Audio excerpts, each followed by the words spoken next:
Yeah. Pana kufumba fumbo. So fumbo ni kufumba sono. Na yo kuti vichi. I think Good evening, ladies and gentlemen. Takulandiran to this week's episode of Talk to Pemphero. My name is Nicole and I am your host. On today's edition of the show, Tikandi kujeza with a young lady called Rebecca. Aminana chokela komwe kunzimba, but she came to Blantyre in search of greener pastures, the way most of us do. However, for her, it's a bit tougher because she has a hearing disability, which means it makes it tough for her to go through her day-to-day life. That's why we're here today, to find a way forward for this young woman to live a fulfilling life. We have got different guests joining us on the show today to discuss the same topic. Stay tuned because you just might be able to help. Before we get to that story though, allow me to thank you for the thousands of comments and feedback we received from last week's episode about Amaya Menanolo and DMG2. One comment in particular stood out because one lady asked if the lady ate pork because now also ankona ngadana lodzedwa. Then it turned out to be nyongolo sizankumba mubongo mwao. So she said sometimes asingangamata kudanita when in actual sense mugongo dwala. We expect the same kind of feedback from you for this week's episode. Stay there. Pemphero Mphande, bola ziza za Yeah.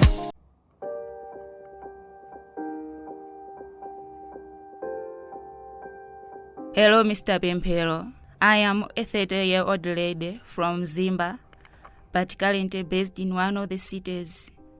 I lost my father when I was 4 years old, so it has always been a tough life for me and my siblings. This child grew up to be a brilliant kid in school in our village.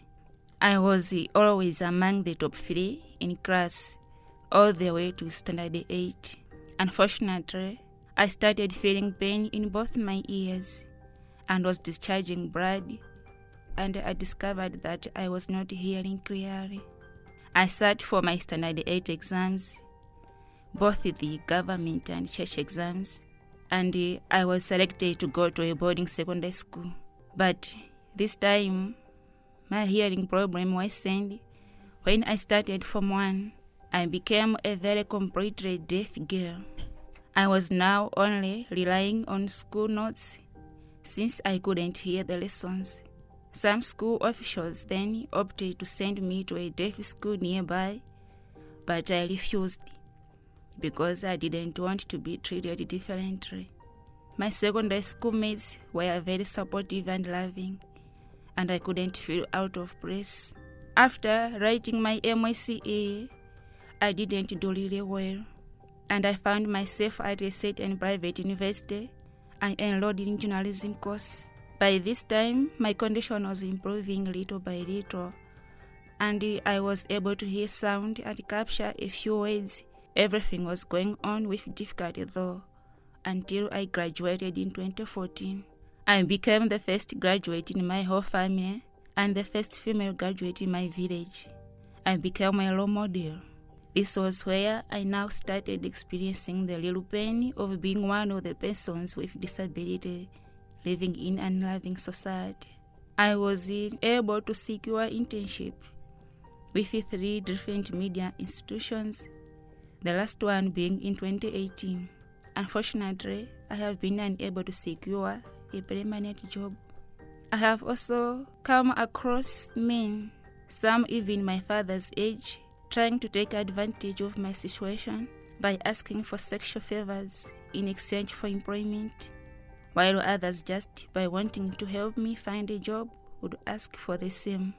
So please, Mr. Pemphero, post for me on our page. Maybe help might be found so that I can stand on my feet again. All I need is a job, any job. A beggar has no choice. I won't disappoint them, I promise. Pemphero Mphande, bola ziza za Yeah. Thank you, Nicole, and welcome our viewers to this episode of Talk to Pemphero. Today, I've got a guest. I'll allow her to introduce herself. Welcome to the show. Welcome to the show. Welcome to the show. You can say thank you. Thank you. Okay, so as you observed earlier on, our viewers, you heard the story as well. She's got a hearing problem. So as the show runs, you keep on hearing a little bit of that or seeing some of that where I'm trying to say something and she can't get it, but bear with us. That's why she's here. You stay there. Now, can you tell us your name? My name is Rebecca Zikazi. Rebecca Zikazi. Okay. First of all, I just want to thank you once again for being brave to come to the show. You shared your story, your experience as Hide My ID, but when we had that conversation, you said it was okay for you to come and talk and even show your face, which most people can't do. And I know you're doing this not just for you. And also you're inspiring them. So once again, thank you. Thank you. Okay, all right. So we've heard your story, your experience. Kuyambira uli ku primary school, uli ku secondary, uli ku college. It is an inspiring story. And we went interviews before this show about some of these issues. So I'm asking you now to say, look, given all these challenges that you have faced, what does your future look like? Kuntazo kuona uli. My future looks so bright because I believe in myself. Yeah, I'm a very focused young lady. I know where I come from, the challenges I have faced, and where I'm going, what I want in life. So I believe my future is very bright in that way. Okay, that's good. So, tapulika masuzo yose aukumana nao. Vanhu vanarume mzinjito wanyake, they want to take advantage of you. Wanyake mbe sanko because of your suzo lako ulinalo. Kwena mukuona hiyo pa masuzo yose haya. Do you see yourself getting there? I think yes, I believe I will make it because I have come a long way. Yes. I have managed to edge through all those challenges to this point. So, in short, I can say I'm focused. I know what I want in life. I know where I come from and where I'm going. Monga mtu avoto osamvesesa. Choyamba kweni sitimafuna kuti anthu azindimvera chisoni. Nimafuna anthu oti azinditenga monga munthu wabwinobwino amene amamva bwinobwino. Komanso ndimathaso kuyankhula nawo anthu aja bwinobwino ngati sindinamve ndimafunsa tumati bwanji ndi amabwereza.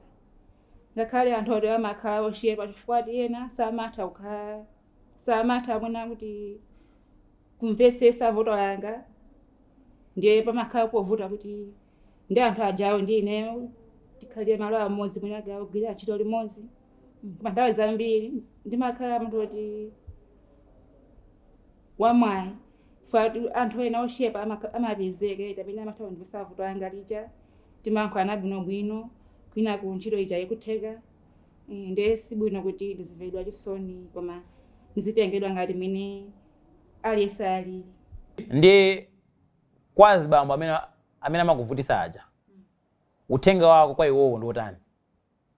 Uthenga wanga kwa azibambo achimasomaso amene amakonda kupezera atsikana kapena azimayi kuti azibanga nawo chisembwere kuti awalembe ntchito kapena wapeze ntchito ndiwena kuti ayenera kusiya chidwi mmenewo chifukwa si bwino kuti azimayi ndi atsikana azikhala amantha kusaka ntchito popa kuti ndikakana kuti ndipange nawo chisembwere abwana aja kapena mwamuna aliyense amene akufuna kuthandiza nekuti ntchito sindilembedwa kapena kuti ntchito andichotsa kapena promotion. Ndiye iwo ayenera kumasatira malamulo a kampani kuti aliyense amene ali qualified alembedwe ntchito. Kusiyana kuti aziti tigonani kana kuti kulembe ntchito ndiye ntchito amene ufuna totheretu. You have got a problem, you have got an issue, and being here today is not just about you. You are speaking for many others who have got a hearing problem like you. To the government right now, the policy makers, and all other organizations, what message do you have for them? What can they do for you and others who have got hearing issues like you and many others with different kinds of disabilities? Chimene ndikufuna boma ndi mabungwe amene amangane anthu aulumali osiyanasiyana ndifuna kuti azikapo mtima kuthandiza anthufe. Makamaka mabungwe amene amangane azaulumali ali mwambirimbiri mdziko muno. Koma ndimaona kuti ngakhale ntchito amayigwira koma samafikisa konsekonse. Nichofunika kuti iwo ayenera kutengapo ayenera kutenga step yoti mwina kumayenda m'masukulu, mamizi kapena m'mantchito kumakumana ndi anthu aja kumafunsa kuti kodi moyo wawo akukhala bwanji, akukumana ndi mavuto anji, ndiwo azitengapo mfundo pa zimene akuyankhula anthu aja, ndiye aziona kuti amene anthuwa akukumana ndi mavuto awa kapena zimene akukumana nazo kuti anakwathandiza motero. Osati kuti kumangokhala kuti basi kumaofesi kuti anthu akawafikire, siwosanga wafikira anthu aja. Kufunika kuti osazitani azipita kukafikira anthu aja kumene amapezeka kumasukulu, ntchito, mamizi. Komanso boma ndikudziwa kuti limayesesa kuthandiza anthufe, koma samayikapo mtima kwenikweni. Nthawi zambiri amangotha kuyankhula kuti ayi anthu amavuto, anthu aulumali ayenera tiziwapanga include mu society, nga masukulu, ntchito. Amapanga amalonjeza zambirimbiri koma samachitayi, amangodziwa kuyankhula. Ndiye chofunika kuti lizikapo mtima zimene alonjeza kapena achita kwa anthu aja, zimene afuna kuchita kuti tiziphatikizana imodzi ndi anzathu zizikwaniritsidwa. Very good point that you're making, and I agree with you, especially the part where you're saying kuna kuti kaenda boma, kaenda mabungwe asamangokhala maofesi achifukwa mavuto amene anthu aulumali osiyanasiyana amakumana nawo ali mamizi muja mamakhala anthu ajawa. Komanso ngati akupanga mapolisi, akupanga ziganizo, they should go to the villages. Akacheze ndi anthu aja amve mavuto awo kumana ndotani kuti akamapereka solution ikhale based on mavuto anthu aja. So that's a very good point, and I thank you for saying that. I hope ngata mukuonera ma stakeholders osiyanasiyana, mabungwe osiyanasiyana amene azaulumali, kuboma, maunduna osiyanasiyana amene zimene zimakukhuzani, please, our message is very simple. Go to the villages, listen to them, and see how best you can help them out.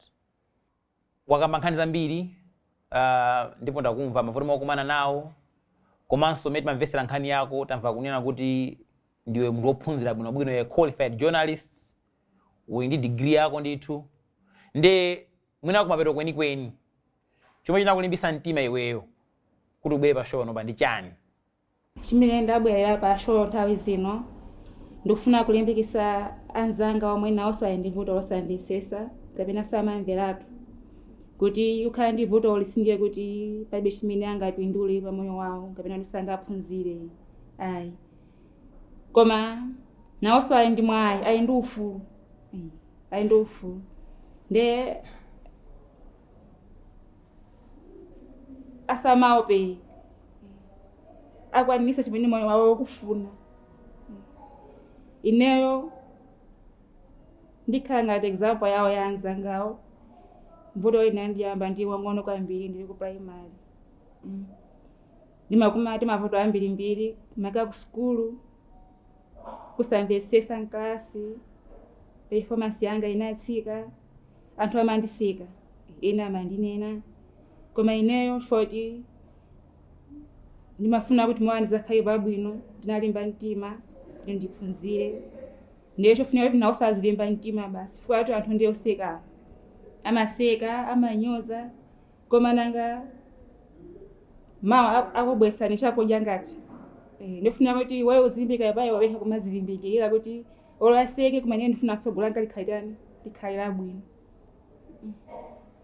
Ndiye monga inayo mmodzi wa anthu avutoli ndaphunzira koma vuto ndi ntchito sindikuyipeza.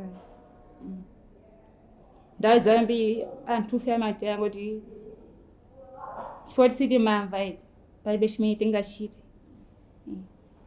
Mwanga ndikukumbukira ndinagwirako ntchito kumbuyomu ena ake mmene ndimagwirako amene ati asingakwanisi. Mwina kuti kundiyang'anira pasi kundidelera koma chifukwa tine ndinaphunzira ndili ndi luso ndizo amene ntchito timagwirira ndimagwira bwinobwino mpaka nawonso anazayamikira kuti sitimayembekiza kuti uyo ngatani. Chinanso chimene ndikufuna kuti anthu akufuna kwabwino andithandize kupeza ntchito chifukwa pandekha ndayisesa koma sizikutheka. Ndiye nthawi zina ndimatha kupita kuma interview ndimawawuza kuti azindilembera mafunso aja ndimayankha bwinobwino koma chifukwa kuti iwo amatengera vuto langa lija amandisiya. Mwamumva mtsikana amene Rebecca Zazi from Zimba. Now she's here in Blantyre.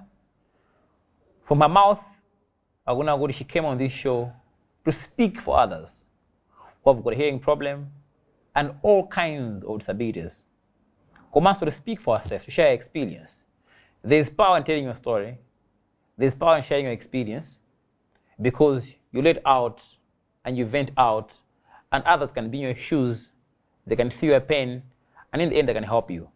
That's why she's also saying mabeja kuna kuti anabwera pa shop anopa because akufuna so ntchito.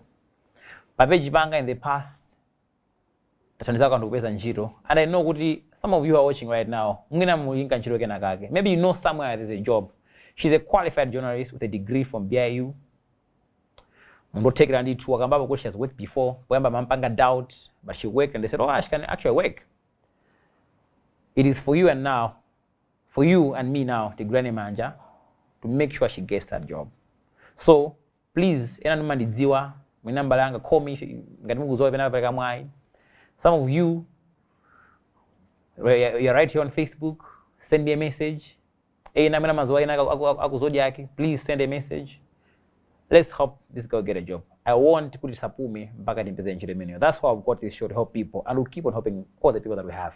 And just briefly before we wrap it up, I've got a guest from Makoha, just to shed more light about people living with disabilities, also hearing issues, and how best they can work. So you stay there as I bring in this guest. Thank you. Pemphero Mphande.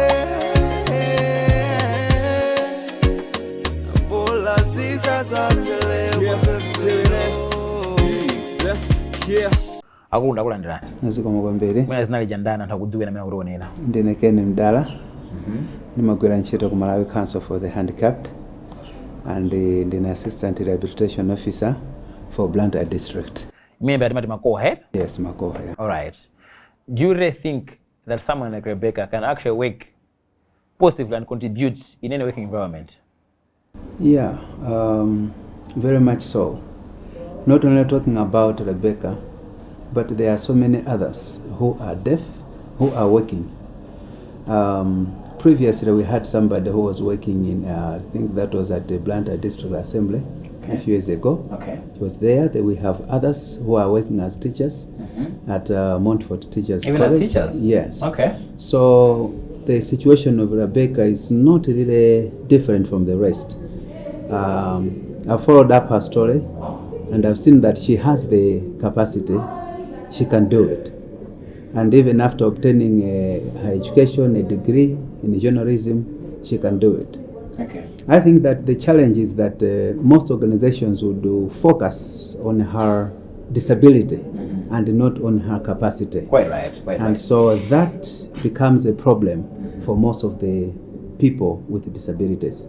So it is more of organizations and sometimes maybe even government that we get more interested in the disability of the person other than the ability of the person. So for her, she's somebody who can do something. Okay. Yeah. Very good point there. We get more focus on the disability than the ability of the person. Nde inyongati Makoha, what are you doing actually, Maga in terms of jobs? What role are you taking to ensure that Hangarawawa, so they're getting these opportunities? Poyamba, we need to understand that Makoha is a statutory corporation, meaning that it is there to implement policies of government. The government, we have what we call the equalization of opportunities for persons with disabilities, which means that disability has become a cross-cutting issue, and therefore any organization or government department is supposed to absorb or employ any person with a disability who has the qualification to do the particular job that they are requiring. Secondly, we have what we are calling a mainstreaming strategy, which is encouraging every organization or people to make sure that whatsoever they are doing, they're making sure that they are including issues of disability, which includes people with disabilities to be employed in various companies. So with these two documents, apart from the ones on the UN Declaration on Human Rights, it is required that as long as a person has the capacity and they are applying for a job that is equal to their capacity, they are supposed to be given the opportunity for the employment. Okay. So, in other words, discrimination is not allowed. Zero discrimination. Yes. I would have loved to just one bit because you are sharing stuff that is more interesting, but how I did say that, but I thank you so much for coming on the show and for shedding more light. I encourage you as Makoha. It's important even for people like you. Go and talk and experience these issues so that whenever you're making these policies, whenever you're making these initiatives, you are speaking from a point of informed knowledge that you're getting from them. And I know you're doing that already, but it was from her mouth. So I'm just trying to make sure that you also take it. But I thank you so much for coming on the show. I hope next time when we've got a similar story on the show, you can come back and say something. Thank you so much. Nkhani ndimeneyo tamvera limodzi. Nkuteka makhudzidwa, you or someone you know might have it in your power to help this young lady. You might be able to give her the fulfilling life that she has come to Blantyre and other areas to look for. Feel free to message the number at the bottom of the screen or directly message Pemphero Mphande on his Facebook page with whatever assistance you feel you may be able to give. That's it for our show today. Tune in next week for another episode of Talk to Pemphero. Make sure you like the Pemphero Mphande Facebook page and Zodiak TV Facebook page to watch another episode of Talk to Pemphero every Sunday right here. My name is Nicole. Till next time. Pemphero Mphande, bola ziza za telewa Pemphero Mphande, bola ziza za telewa.